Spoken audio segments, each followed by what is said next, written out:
Hi, I'm Jeanette Roche. This is Bridge City News. Here are some of the top stories we've been following. The trucker who caused the deadly Humboldt bus crash is granted 6 months parole. Plus, the city of Lethbridge helping Medicine Hat get power restored following Monday's devastating windstorm. And an evacuation order is issued for parts of west central Alberta as wildfires burn. Your nation,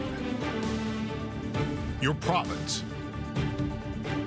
your southern Alberta.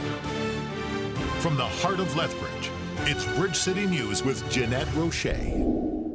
Thanks for joining us. The trucker who caused the deadly Humboldt Broncos bus crash was granted day parole for 6 months. The Parole Board of Canada says Jaskirat Singh Sidhu will receive full parole after those 6 months if he follows conditions. Sidhu was sentenced to 8 years after pleading guilty to dangerous driving charges for the 2018 crash in Saskatchewan that claimed 16 lives and injured 13 others. He was serving his sentence at a prison in Bowden, Alberta. He was asked to be released pending possible deportation. Now, 21-year-old Logan Boulay of Lethbridge was in that fatal crash. Following the news of Sidhu's parole, the Boulay family says that they're disappointed in the ruling of both the day parole and full parole for Sidhu. In a statement to Bridge City News, the Boulays say, quote, "We have chosen to focus our energy on passionately helping organ transplant groups across Canada and the U.S. Reading in part, they said, "We have no feelings for Mr. Sidhu and what he wants and feels he deserves. We want our Logan back, but we cannot have this. We will continue to focus our energy on things we can control and not on things that we cannot," end quote. The owner of a dog who bit an 8-year-old boy and a 17-year-old girl has been charged under the dog control bylaw.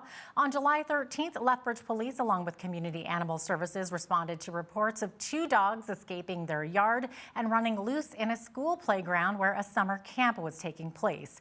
One of the dogs bit the 2 youths. The owner of the 2 dogs has been charged with 2 counts of a dog running at large, 2 counts of failure to license a dog bite of a person, and the injury of a person by a dog bite. The dog, which is a terrier type breed, remains in the custody of Animal Control Services. A date has not yet been set for the Dangerous Dogs Act court hearing.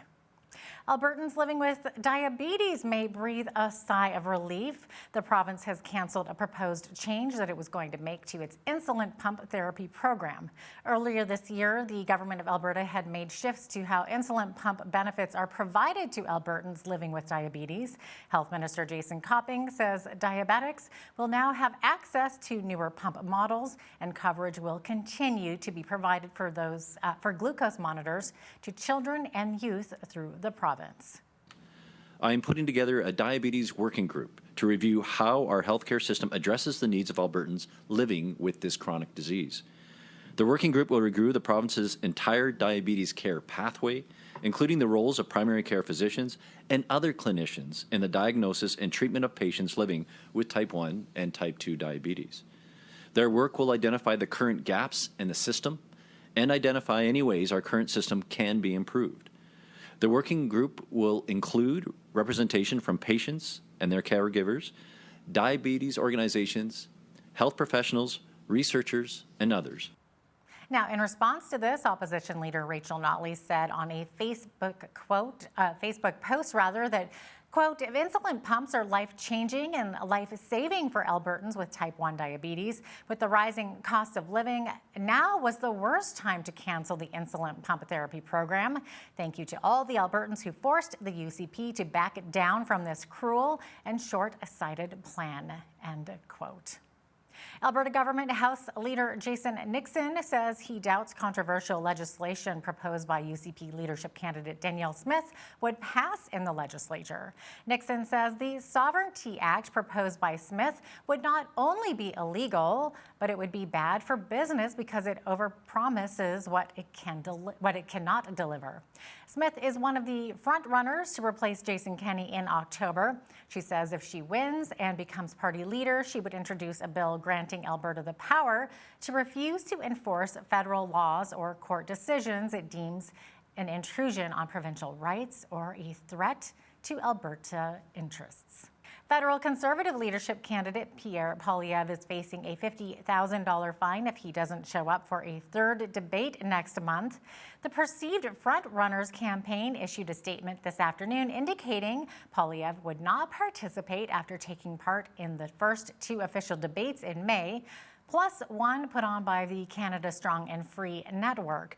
Poilievre's camp says its sole objective at this point is to get new members and existing members.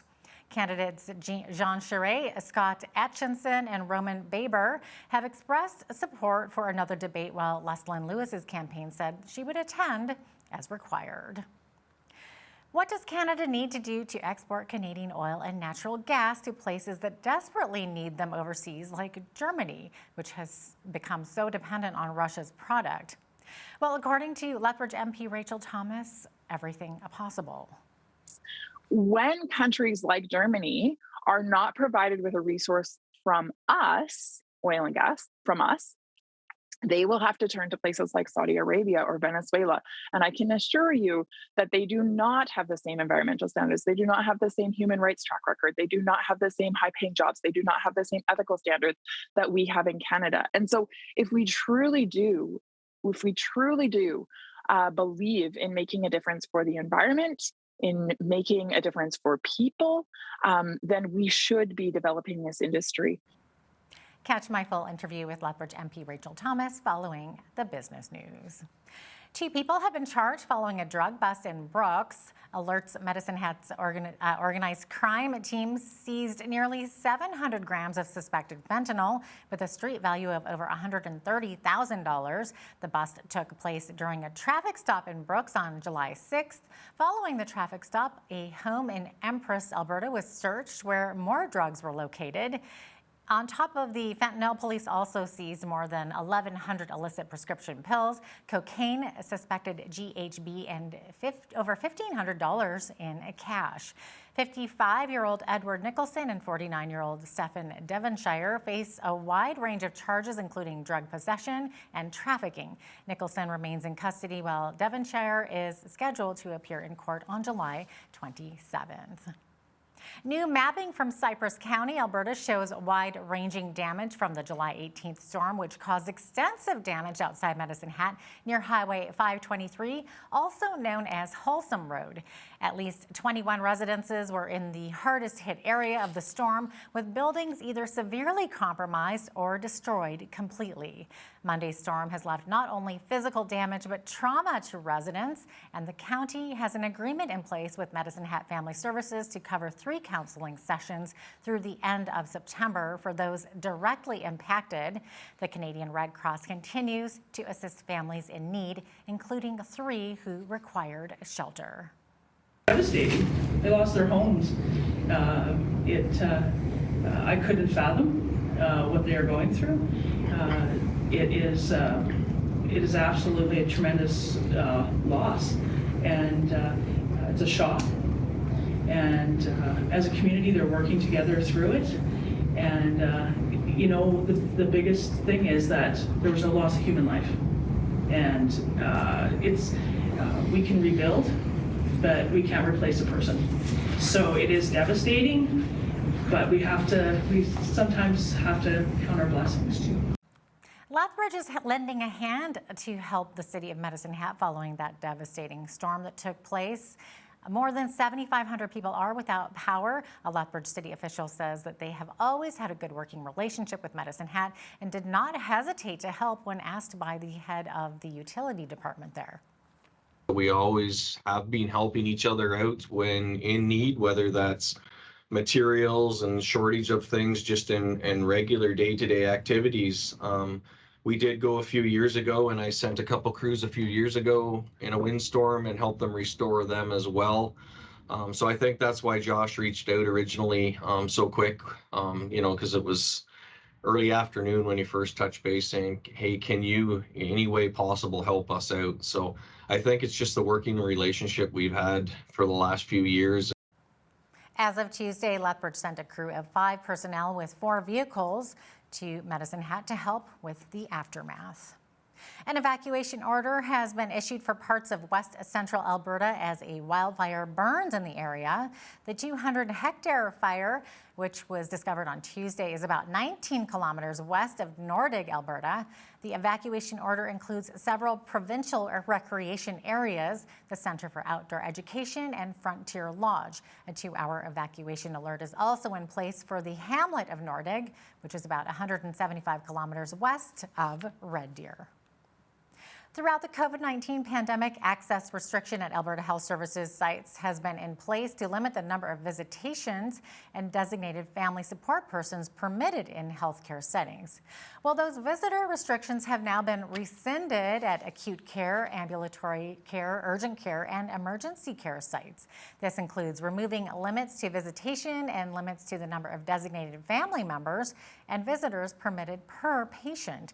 Some healthcare settings may need to impose access limits due to the vulnerability of their patients or in the event of another COVID-19 outbreak. 1 in 7 men will be diagnosed with prostate cancer, and about 12 men die from it daily.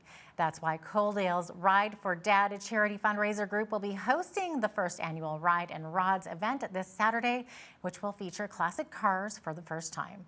All the funds from the weekend will go towards raising funds for prostate cancer. Organizer Mark Anderson hopes more people will be open to talk about cancer after the event. To make sure that we all get tested, because it's one of the most easily treatable cancers, provided you have early detection. And 1 in 7 of us are going to have prostate cancer. So go back, support it. The other thing I'm really encouraged to see is the number of ladies that are getting involved this year with us in support of their dads and their husbands and their families. And I think it's to bring the message to a broader community other than just those affected by it. Ride for Dad has raised over $35 million since 2000 and takes place in 30 different locations across the country. A total of 92 golfers hit the links on Wednesday afternoon for a good cause. The Kids Sport Lethbridge and Tabor Charity Golf Tournament reeled off some holes in one at Paradise Canyon Golf Resort to raise important funds for kids in our city and the surrounding area of southern Alberta. Jenny Hunter-Barr, the board chair for the organization, says the money raised goes directly into the community. And it goes to children to help play sports. So it's their registration fees to help play sports. The last 2 years has been kind of like a little tough for kids not having sport or anything like that. So the need is there, and we definitely need that for the kids to start playing and enjoying team sports. Barr says the final numbers are still being tallied, but it looks to be over $15,000. A whole slate of fun activities are set to take place at the Crow's Nest Pass Open Doors and Heritage Festival. In past years, the event has brought in over 9,000 people with 40 activity events put on by over 30 partner organizations. The event celebrates the history of the pass and will showcase a play about the 100-year anniversary of a Prohibition-era lawman named Constable Stephen Lawson, who was killed in a tragic shooting in downtown Coleman, Alberta. And the theme is Moonshine, Music, and Mayhem, which talks about that period of time, the Prohibition, what was going on, but in conjunction with this 100th anniversary. Our launch event is actually a play by the Heritage Youth Theatre Company called Blood at the Barracks, a courtroom drama based on the stories told during that trial, and particularly from the perspective of the Constable Lawson's daughter who witnessed the shooting. The Heritage Festival will also have local artists performing music, a fundraising gala to restore the Roxy Theatre, and train rides in the town. Seniors in our community are putting their best paddle forward. The Nordbridge Senior Center is working together with High Level Canoes and Kayaks to bring the activity of kayaking to seniors. Ashley Kern, the program coordinator for the center, says the social aspect is important for the mature crowd. So there's like a couple people that have just retired, and they're getting to know each other just from this group, and they've never met before, but they right away have that something in common just over kayaking, and they both enjoy it. So it's really important to kind of gain new friends and new connections, and hopefully for years to come. You'll see seniors kayaking Thursday at Park Lake from 1 till 4 p.m. for the next 2 weeks. Looks like fun.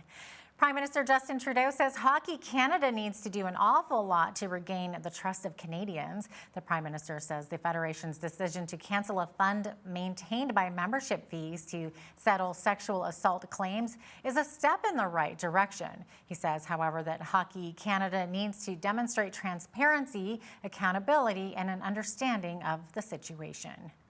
A few years ago, I had my son in hockey.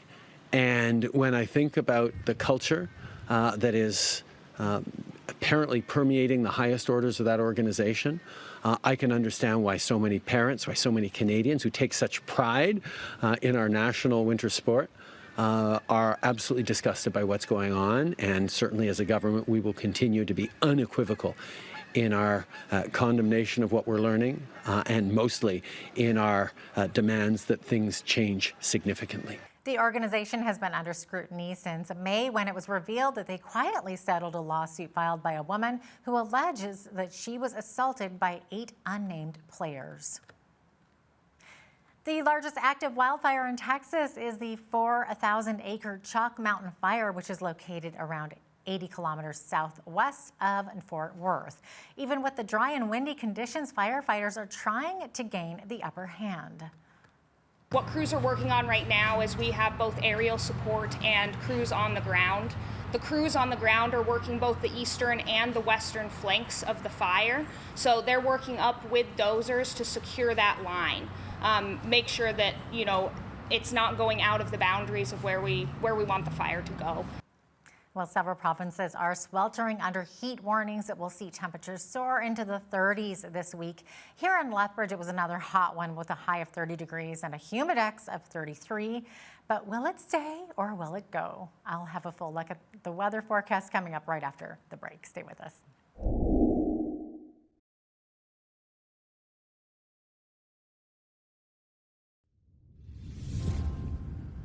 Welcome back. We exceeded our high today of 30 degrees and got up to 31 with a humidex of 33, so it was definitely a warm, humid one today. Overnight, we are looking at cloudy skies and overnight low of 15 degrees. Into tomorrow, Friday, we're going to start out sunny, and then those clouds are going to kind of develop a little bit more throughout the day. We're looking at possibly a 30% chance of showers towards tomorrow evening and maybe even a risk of a thunderstorm, but high of 26 tomorrow, 26 the high as well on Saturday with sunshine, sunny skies lasting into Sunday with a high of 29. Monday, a mix of sun and cloud, 24 degrees the high. Those showers actually moving now into more Monday evening. We're looking at 30% chance of showers for Monday. As of the last time I looked at Tuesday, it was looking more like sunshine than the rain there. 24 degrees the high, 29 the high on Wednesday with sunny skies. So we are definitely in July. It feels like it. The almanac tells us that the average high for this time of year is 26. So we're mainly exceeding that high. Average low for this time of year, 11. 36 degrees was our high temperature on this day back in 1945, and in 1953 we had our lowest, which was 6 degrees. 5:47 is when the sun rose this morning. Our sunset this evening at 9:28 p.m., giving us about 15 hours and 45 minutes of daylight. I think we're about 2 minutes shorter than we were yesterday. Over on the west coast, looking to tomorrow's highs, 22 the high in Victoria, with mainly sunny skies, a bit windy in the Juan de Fuca Strait. 22 in Vancouver, much warmer inland though, mix of sun and cloud. 24 the high tomorrow in Edmonton. Beautiful sunny skies there. Calgary, high 24, going to be much like Lethbridge with the sunshine in the morning and then more clouds developing, and then by the afternoon looking at showers and possibly a risk of a thunderstorm. Regina, same thing at 28 degrees the high, same thing for Saskatoon. Both of those cities looking at sunshine in the morning and then same story, looking at showers by the afternoon possibility. 28 the high though in Winnipeg with beautiful sunny skies and 20 to 40K winds there. In Toronto, under a heat warning that should last until Saturday. 31 degrees the high there with high humidity building up into possibility of some showers. Ottawa sitting at 30 degrees high as well. Montreal also sitting under a heat warning up in the 30s there. All of the East Coast here, basically along Atlantic Canada, sitting in a heat warning until Saturday. 31 the high for Fredericton, 30 the high for Halifax, 28 the high for Charlottetown. All three of those cities looking at showers, high humidity, possibility of a thunderstorm. St. John's, though, sitting at a lovely 25 degrees and beautiful sunshine. So there you have it. That is your forecast.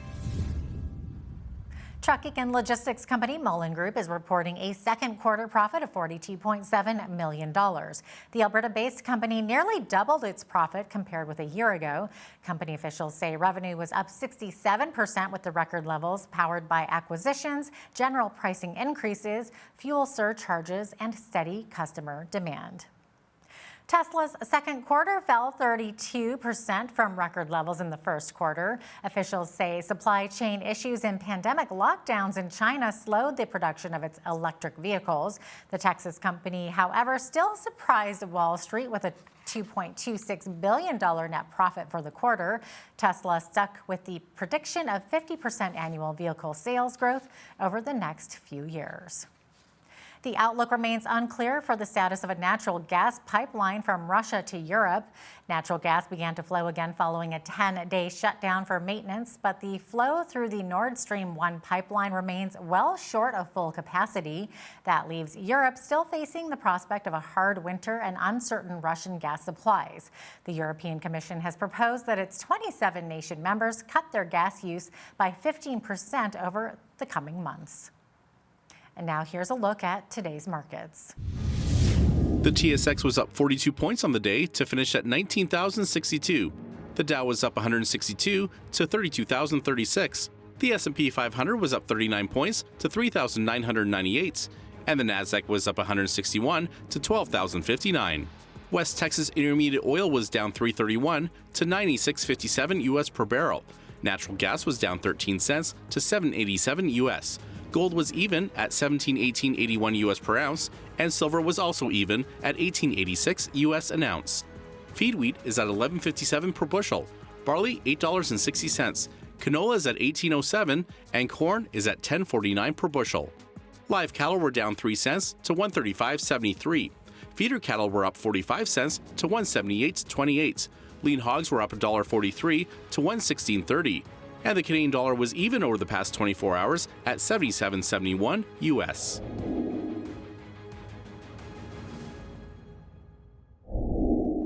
Recapping one of our top stories, the trucker who caused the deadly Humboldt Broncos bus crash was granted day parole for 6 months. The Parole Board of Canada says Jaskirat Singh Sidhu will receive full parole after those 6 months if he follows conditions. Sidhu was sentenced to 8 years after pleading guilty to dangerous driving charges for the 2018 crash in Saskatchewan that claimed 16 lives and injured 13 others. The family of 21-year-old Logan Boulay of Lethbridge was in that fatal crash. In a statement, the Boulays say, quote, "We have no feelings for Mr. Sidhu and what he wants and feels he deserves. We want our Logan back, but we cannot have this. We will continue to focus our energy on things that we can control and not on things that we can't." Coming up, what does Canada need to do to export Canadian oil and natural gas to places like Germany? After the break, we find out from Lethbridge MP Rachel Thomas, who also discusses inflation, the ArriveCan app, and the latest on Bill C-11.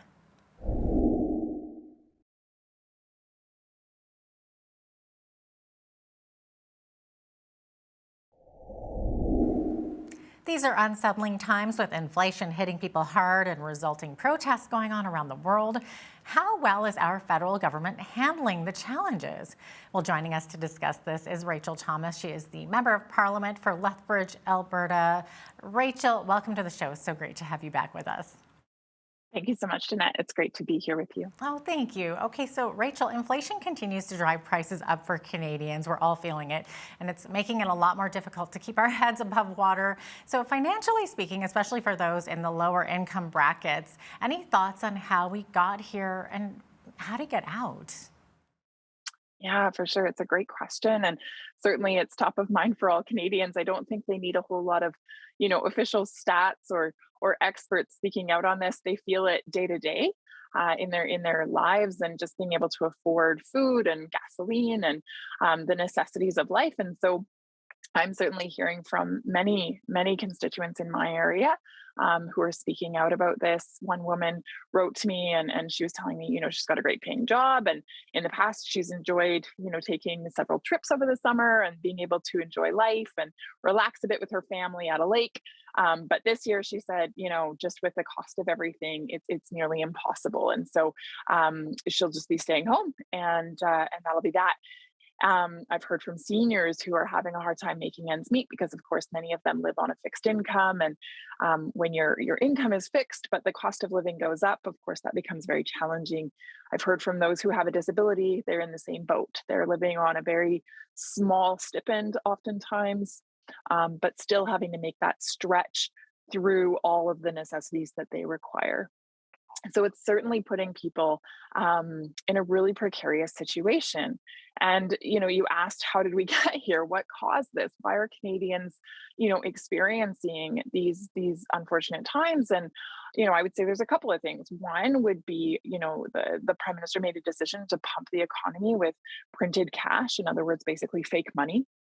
As soon as you do that, it means that there is more money out there, but it's still going after a limited number of goods. The number of goods hasn't increased. And so when that's the case, it just drives up the cost of everything. And so, of course, that's having an impact on people. And the Prime Minister has been asked to stop putting the money in the economy. He's been warned by many experts, economists, but he continues to insist. The other thing I would observe is also the decision of the government to increase taxation. That certainly has an added burden on Canadians as well. So, for example, the carbon tax. So when you fuel up at the pump, you're not just paying for the gasoline, but you're also paying for a penalizing tax that has been placed on that gasoline. And I think that's incredibly unfair to do that to Canadians when they're being pinched. You asked, how do we get out of this? How do we move forward? And I think the way we do that is, the government needs to exercise fiscal restraint, responsibility, balanced budgets, debt needs to be paid back. But I think also, the Canadian people need to be believed in. And they need to be believed in to the extent that they're encouraged to, take great jobs, but not only take great jobs, but also create great jobs for others. So in other words, industry needs to be encouraged to run at full force. Our economy needs to be up and roaring. And one of the ways we do that is by scrapping red tape and being invitational to those businesses and celebrating them rather than demonizing them, which is unfortunately what the Prime Minister is doing right now. Mm-hmm. It's just been such a tough couple of years for everyone, for Canadians and all around the world too. And of course, the world is a busy place for various protests these days as well. So one thing that we should be paying attention to is the farmers' protest in Holland, as their government net zero climate policy will arbitrarily begin to shut down farmers. So two questions then, Rachel. Would such a protest actually be allowed here in Canada? And will our farmers, as well as our oil and gas companies, soon be facing similar policies? Yeah, again, it's an interesting question. And I feel for our farmers because they are definitely in some hard times right now. And I think they have many questions in terms of where we're going as a country, where the Prime Minister is taking us. In the fall, the Prime Minister made a decision that Canada would reduce its fertilizer emissions by 30% by 2030. And he made this commitment without consulting with producers, farmers, or industry stakeholders, and really understanding the issues. And so I think that left farmers feeling voiceless, perhaps even powerless. And I think in many ways, feeling distraught and with damaged hope. And so, going forward, if the Prime Minister stays true to this, which it sounds like he will, in this demand, it's going to result in, a less crop yield, which means less food. It means higher prices at the grocery store. But I think, most importantly for us to understand is it also will result in starvation, because Canada doesn't just feed its own country. Canada feeds nations around the world. And when we put a policy in place like the one that Trudeau has brought forward, and it impacts yield, of course, we're going to feed our own people first. Of course, those who have money are going to be able to eat. But those that have less money, or those that are not in Canada, where we would normally be able to ship our product to them, we will have less to be able to grant, which unfortunately will result in starvation in those other countries. And I think that's really sad. It's really devastating. And I hope Canadians take that to heart. Furthermore, though, to your question, in terms of whether or not we could see those same types of protests here in Canada, certainly we've seen our farmers protest before. We saw this in 2015, where they drove their tractors to Parliament Hill and they protested lawfully, peacefully, respectfully, but they had their voices heard. I think what we saw as of late is that the current prime minister is very much opposed to any sort of protest that would draw, negative or unwanted attention to his policies or to his conduct, his decision making. And so I, I wonder whether or not, farmers would be able to peacefully protest, lawfully protest in the same way that they did in 2015. I wonder if the prime minister would allow them to do that, or if he would just, invoke something like the Emergencies Act again and prevent them from being able to have a voice on such an important issue. Again, not only on their behalf, but on behalf of us as Canadians who need to eat and to be able to afford those groceries. And furthermore, it would be a protest on behalf of the world and also their need to eat. And so, again, I can't say as to whether or not the prime minister would allow that to happen, but it would be my hope that, voices would be heard and that they would be respected. Yeah, I think you're right, though, looking at what happened with Ottawa, and Canada is just such a different place these days. It's crazy. So, Rachel, what needs to happen in order to open doors to export Canadian oil and natural gas to places that desperately need them overseas, like Germany, for example? Yeah, for sure. And I think, certainly the invasion of Ukraine has certainly brought this issue to the forefront, where, Russia was the one that was providing, natural gas and oil to many of those European countries. And now, of course, that's hanging in the face. And bottom line, Canada has the resources that these Eastern European countries need, that these European countries need, that the world needs. We have it. But we unfortunately have a government that is just unwilling to develop the industry. So ultimately, what I would say is, we need political will. We need leaders who see the amazing opportunity that exists to develop the oil and gas industry and to be the answer to so many places around the globe. Further to that, I would like to highlight that Canada has the greatest environmental standards in the world when it comes to oil and gas. In addition to that, we have incredible ethical standards and we have incredible human rights standards. We treat people with dignity and respect and provide them with high-paying jobs. When countries like Germany are not provided with a resource from us, oil and gas from us, they will have to turn to places like Saudi Arabia or Venezuela. And I can assure you that they do not have the same environmental standards. They do not have the same human rights track record. They do not have the same high-paying jobs. They do not have the same ethical standards that we have in Canada. And so if we truly do believe in making a difference for the environment, in making a difference for people, then we should be developing this industry. And the way that we do that is by building pipelines and by encouraging stakeholders or investors to continue, investing, to continue development of this resource, and of course, looking for markets.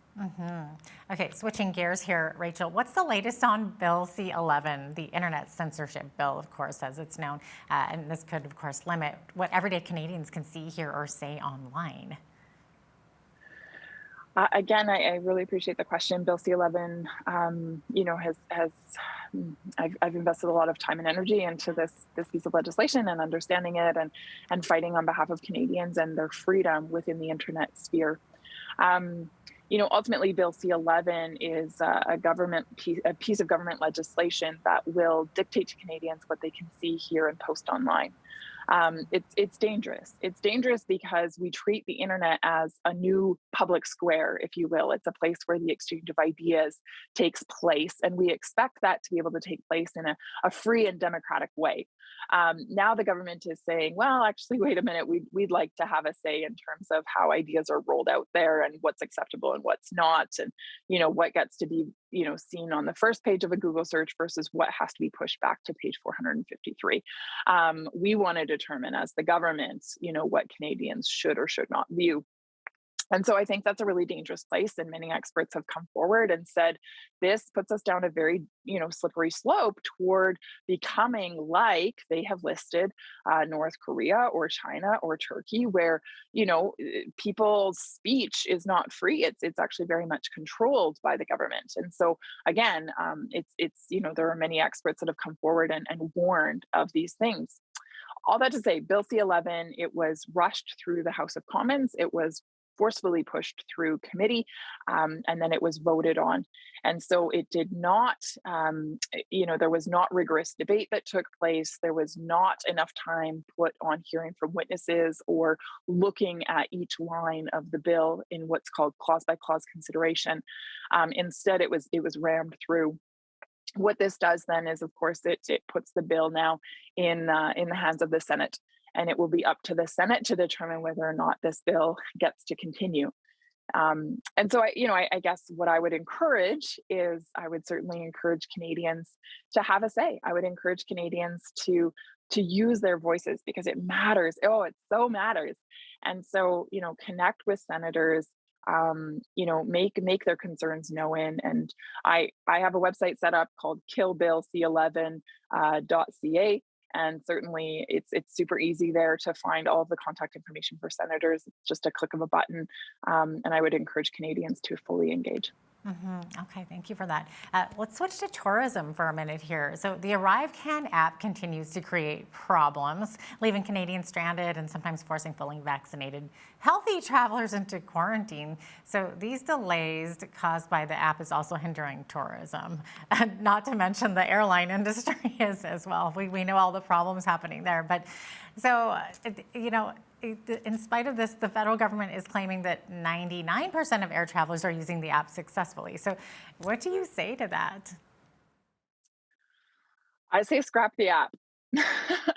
Very simply, I say scrap the app. I think we're seeing where it's causing problems for Canadians. There are many, there are still many folks out there without a smartphone. And so to be able to, go on and quickly download an app and fill out a form is just not doable. In addition to that, there are many seniors who love to travel and enjoy their golden years, and they might even have a smartphone, but it's just incredibly difficult for them to learn a new technology to download this app and to be able to fill it out and follow all the steps. And so they're meaning well, they're wanting to follow the rules, they're showing up at the border thinking that they have, or they're showing up thinking that perhaps a nice individual will assist them. And then they're finding quite the opposite. Instead, many of them are there's been tapes that have been released on social media and where we have seniors, being, I would say, severely mistreated as they're arriving in Canada and expected to produce this app, and they're not able to. And we're seeing where it's creating chaos. We're seeing where it's causing delays. We're seeing where Canadians are not being treated with dignity. And I think anytime we find ourselves in that situation, we need to take a step back and assess what's going on. And so I think, it's very clear that the app is causing a great deal of distress and problems. Again, not only for Canadians, but also for airport authorities, for airlines, for many others involved. And so it's time to go. Scrap the app. Okay. And of course, on the same vein as tourism there, a number of polls seem to indicate that a majority of Canadians want to see the government vaccine mandates and travel restrictions completely drop. So as most countries around the world have done this, so why do you think the Liberals are keeping these restrictions in place? I've considered this, and I think it's hard to ascribe motive or to see logic. You rightly said, most developed countries around the world now have scrapped their mandates, and yet Canada still persists.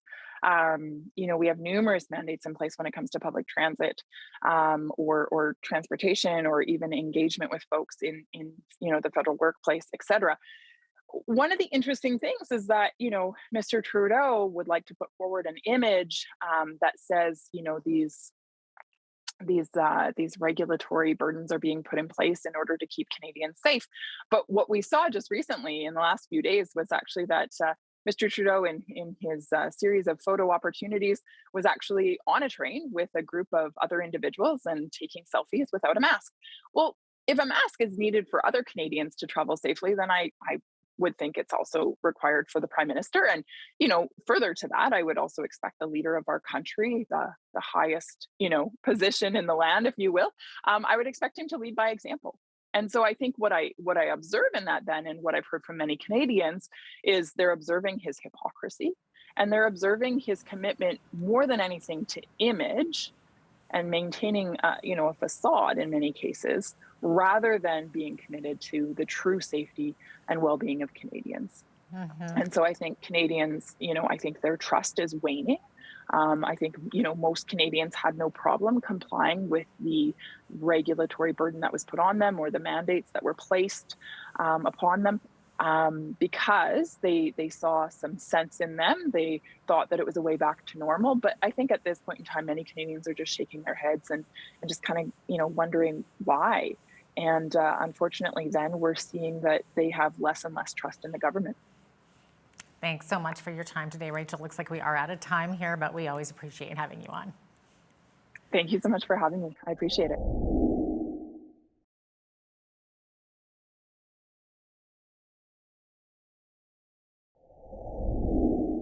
Homeless encampments have become an issue in many cities across North America, including right here in Lethbridge.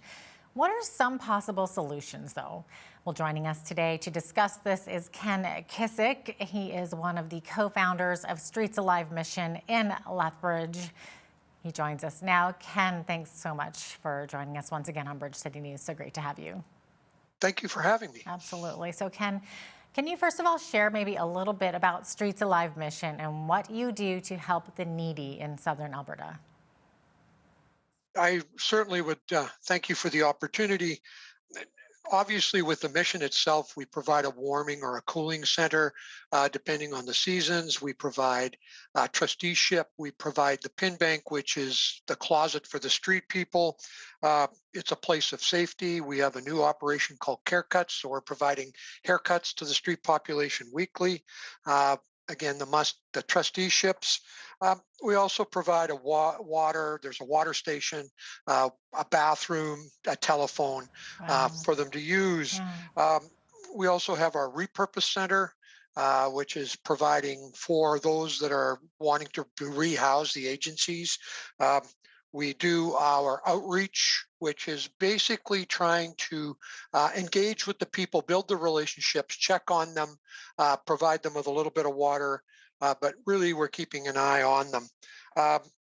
And then obviously we have our recovery programs, Exodus and Genesis for men and women, for those who actually want to get away from the addiction cycle and come out. So that's a broad picture of what we do.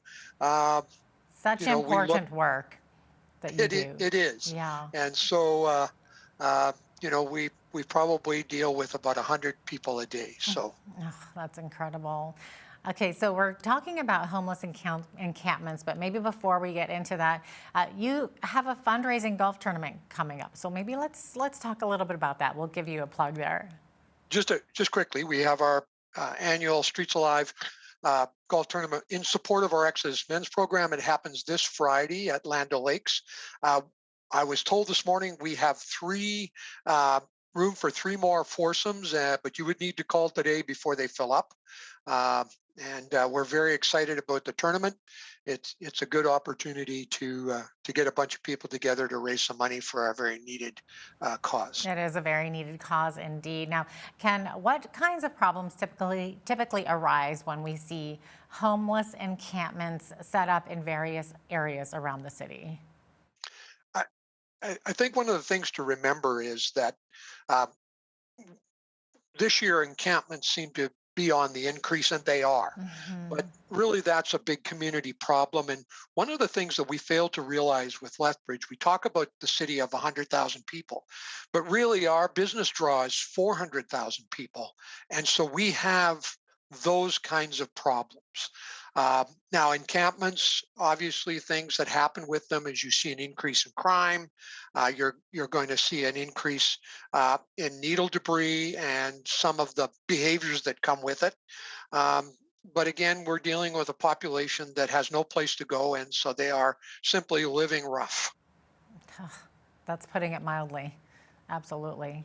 Now, Ken, are the majority of people who stay in these encampments, are they struggling with addictions, or are they also individuals who are sober, but simply maybe have nowhere else to go? What are you finding? There is a portion, the large portion of them are addicted. There's no question about it. There is a percentage of those people that are not highly addicted or not addicted, but they actually choose to be in the encampments for whatever reason. Could be safety. They may, whatever it is, there might be some mental health issues, those kinds of things. So it's not that they don't have a place to go, they choose not to go. Mm-hmm. Also, I would imagine that they might feel like that's their own little space too, that's away from others. Well, absolutely. Sleeping rough, we've always had sleeping rough. And those people that choose to do that, choose to do it largely because they feel safer on their own. But there are other reasons. So, for example, the shelter, which tries to do its best, but you can't take your stuff into the shelter. You can't take your pet into the shelter. If you're a couple, you can't go into the shelter and be together. You have to be divided. So there are other reasons that they choose not to use the shelter or other places. And we have no other affordable housing or any kind of social housing to put them in. Mm-hmm. Well, it kind of makes sense then why they would rather just be in a tent. I absolutely understand. It's not ideal, and Right. it's not necessarily their first choice. For sure. It's just a choice that they are left with. Absolutely. So now, Ken, when the city takes down these tent cities, where do the people end up spending the night? Well, first of all, there's a kind of a misunderstanding that when the city disperses a tent city, they take all their stuff. They don't, because it's their stuff. The city can't take away their tent, can't take away their tarps. But they basically come in and say, look, you can't be here anymore. You need to move along. And so the people just disperse and set up in other locations. They'll go. And so if you're driving down the corridor, you will see 2 or 3 currently on the hillside on the exit coming up onto Stafford Drive. There are some in the Kinsman Park off of 4th Street now. So they just spread out. They're obviously back at Civic Center, and they will congregate more and more as they begin to trust one another. But yeah, they don't go away. They just relocate. For sure. So what are the solutions to this then, Ken? Some are advocating for the city to set up temporary shelters on city land. So what do you see as being some of the pros and cons of this? Well, it's unfortunate that the end solution needs step to get there. There are the pros to having a location where they can go to are that generally then you will have that at-rough population kind of in one area.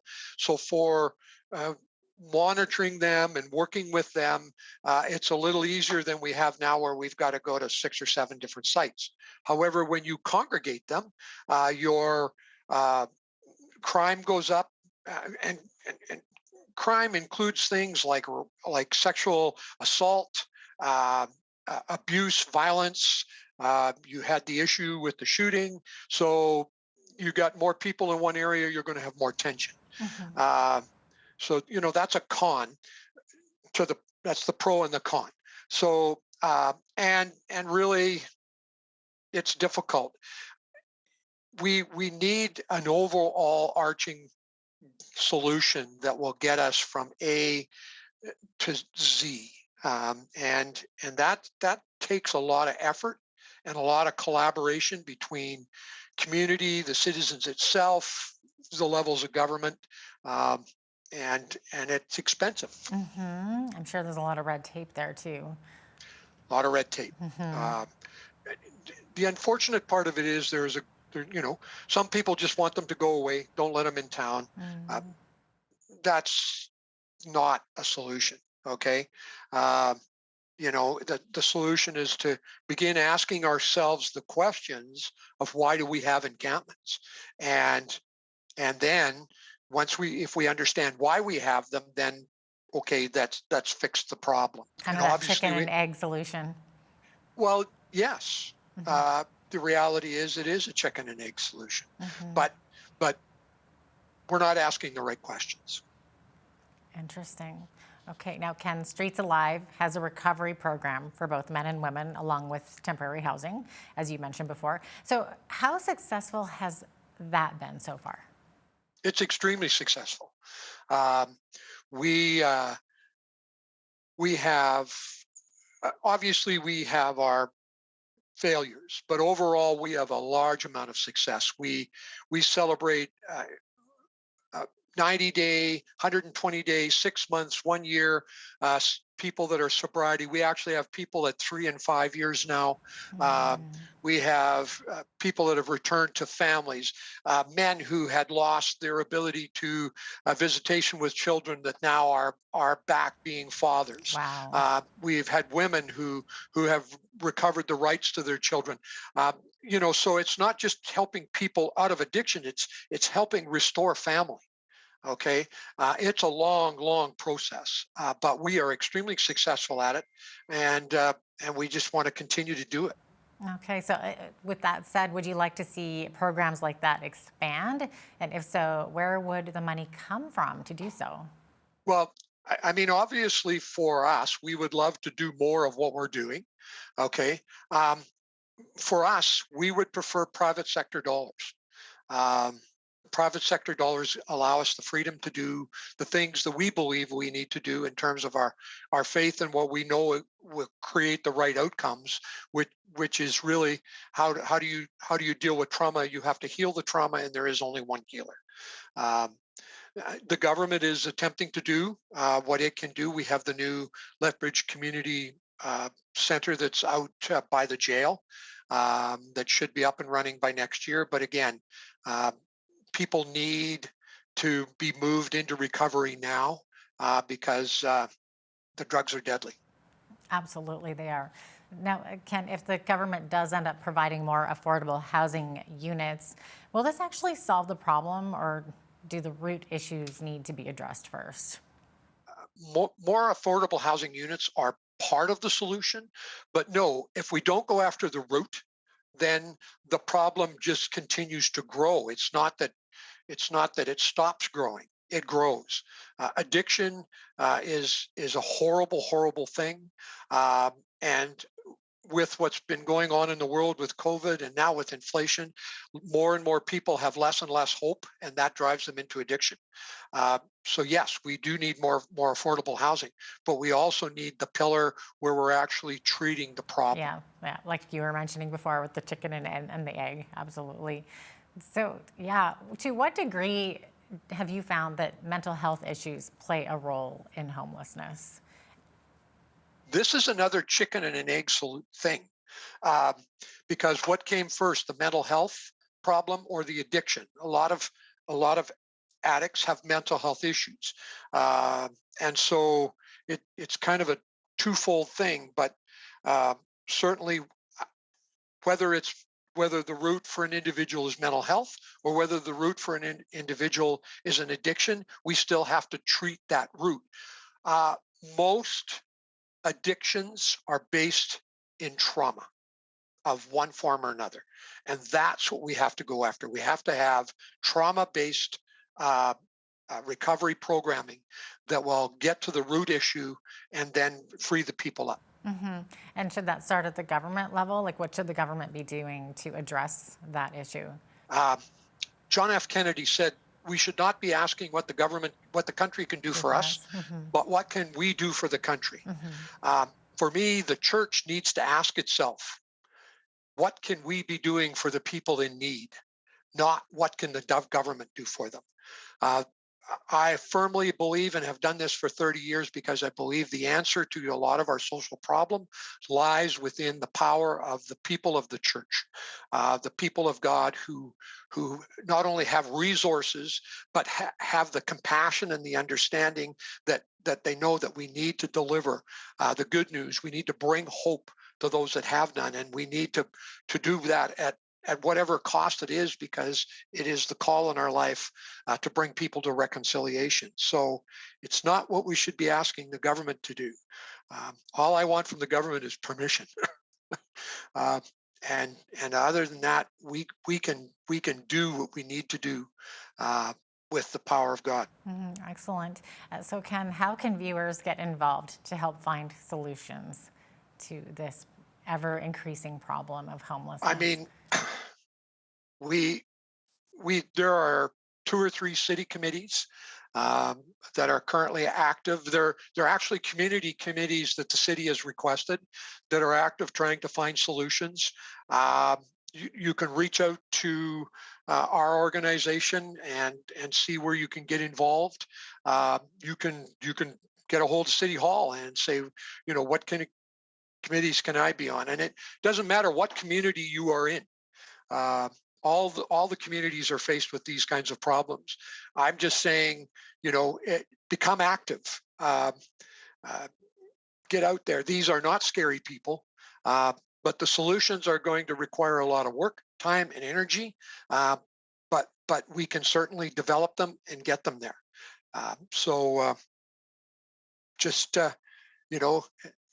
When Jesus said to the disciples, "Go," he said, "Become active." We need laborers in the harvest. Go. We can't sit in our homes anymore. We can't sit in our church pews. We have to be out in the community where the problems are. And one thing everybody can do is educate yourself. There's lots of stuff on Google. Go in and educate yourself on homelessness. Take a look at the things that are happening in Sacramento or Seattle. And some of that works here, some of it doesn't. But and I get it. A lot of people can be concerned or even afraid. Okay, but sometimes we just have to do it afraid, and we just have to do it if we know that God is asking us to do it. So we know that He asks us to bring hope, and that's what we do.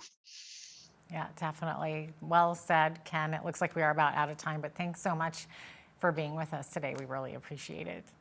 Thank you for having me. And I hope everyone is blessed today. Thank you. Ken Kissick is one of the co-founders of Streets Alive Mission in Lethbridge. I'm Jeanette Roche on behalf of all of us here at Bridge City News. Thanks for watching.